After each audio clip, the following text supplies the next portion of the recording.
Hi YouTube family, राणी Daiphale mini ब्लॉग्समध्ये स्वागत आहे। हे पहा, सूरजकंदाच्या फोडी आहे। त्या सूरजकंदाच्या छोटे छोटे असे काप करून घेतलेले आहेत। ह्या कापाला आपण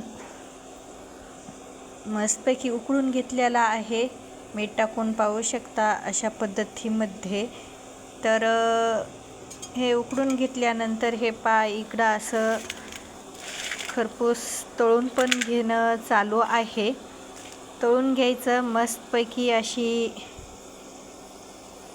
गिरवी वगैरे सर्व करून भाजीला फोडणी द्यायची। खूप छान लागते हे भाजी।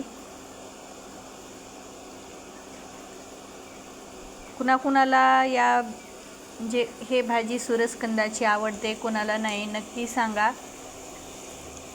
हे भाजी आता शेवटचीच आहे करणं, म्हणजे कारण उन्हाळ्यामध्ये ही भाजी खाणं शक्य नाही। याच्यामध्ये गरमी खूप राहते, तर हिवाळ्यामध्येच हे भाजी खाल्ल्या जाते। तर त्यासाठीच मी आज हे शेवटची भाजी आहे आपल्या घरातली करायची, तेच असं करून घेत आहे। आणि हे असं तळणं पण चालू आहे।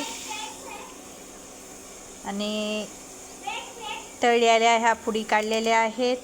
चला, जे कोणी नवीन आहे त्यांनी आपल्या चॅनलला सबस्क्राईब करून घ्या, लाईक करा आणि नक्की सांगा की कुणाकुणाला सूरजकंदाची भाजी खायला आवडते। आणि जे कोणी नवीन आहे त्यांनी चॅनलला सबस्क्राईब करा, लाईक करा, जास्तीत जास्त व्हिडिओला शेअर करा। चला, बाय।